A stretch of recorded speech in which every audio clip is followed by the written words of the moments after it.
Have you ever looked up at the power lines stretching quietly across the sky and wondered why they're made the way they are? They pass over our roads, our homes, and our fields so often that they've become part of the background of everyday life. We rely on them constantly, yet rarely question their design. But if you pause for a moment and really think about it, a curious question begins to surface. Why are power lines made of aluminum instead of copper? Copper is widely known as one of the best conductors of electricity. It's the metal inside your walls. It's used in electronics, motors, and countless devices where efficiency and reliability matter. If copper is so good at carrying electricity, why wouldn't it be used to carry power across entire cities, regions, and countries? At first glance, the choice seems strange, almost backwards. But the answer isn't about a single property like conductivity. It's about how electricity behaves in the real world, how materials respond to physical forces, and how engineering decisions are made when scale changes everything. To understand why aluminum dominates power transmission, it helps to start with why copper seems like the obvious choice in the first place. Copper conducts electricity extremely well. When electric current flows through copper, it encounters relatively low resistance. Lower resistance means less energy is wasted as heat, which is why copper is ideal for household wiring. Inside buildings, where wires are short, protected, and supported, copper performs beautifully. Weight isn't a concern, exposure to weather is minimal, and space is often limited. In those conditions, copper's advantages clearly outweigh its drawbacks. But power transmission lines operate under completely different conditions.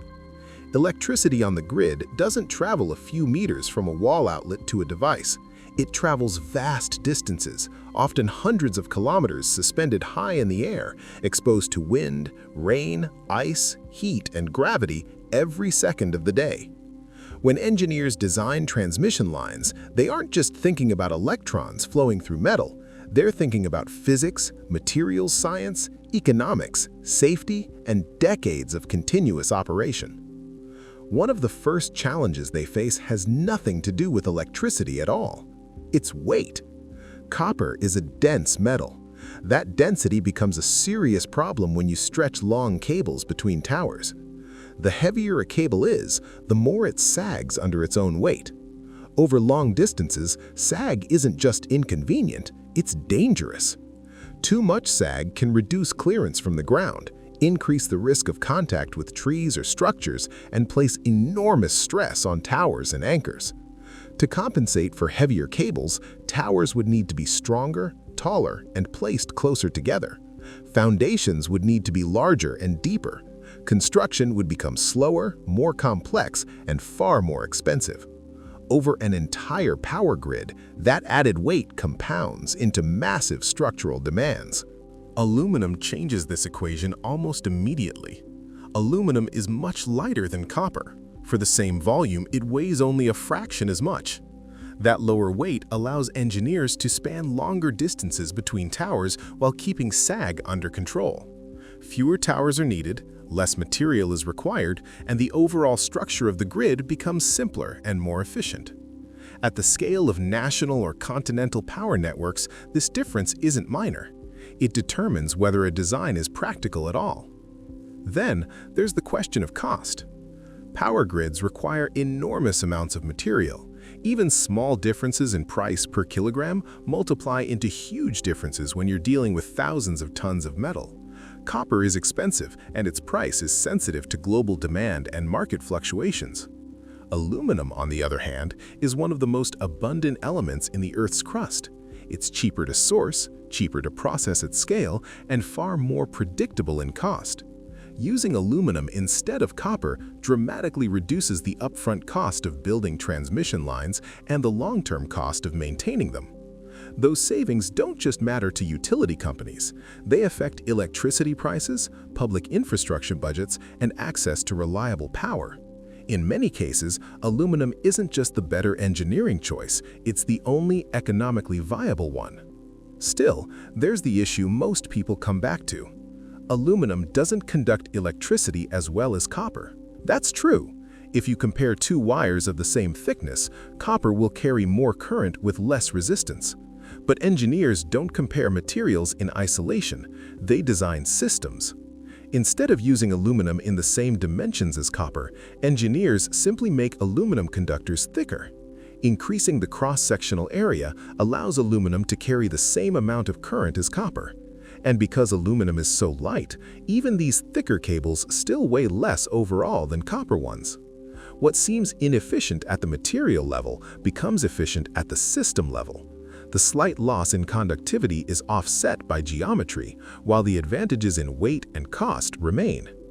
Durability also plays a crucial role in this decision. Transmission lines spend their entire lives outdoors. They're exposed to rain, humidity, pollution, temperature swings, and sunlight year after year. Over time, all metals react with their environment. The key difference is how they react.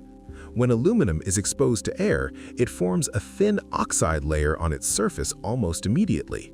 This layer bonds tightly and acts as a protective shield, preventing further corrosion. Once formed, it stays in place and protects the metal beneath it for decades. Copper also oxidizes, but its corrosion behaves differently. Over long periods, it can affect surface quality and connections, particularly at joints. Aluminum's stable oxide layer gives it a natural advantage for long-term outdoor use with minimal maintenance. In practice, most high-voltage power lines are not made of aluminum alone. Engineers combine materials to get the best possible performance. Inside many transmission cables is a steel core. Steel is strong and resists stretching, which is essential for maintaining tension over long spans. Around that core are layers of aluminum strands. The aluminum carries the electrical current, while the steel handles the mechanical load.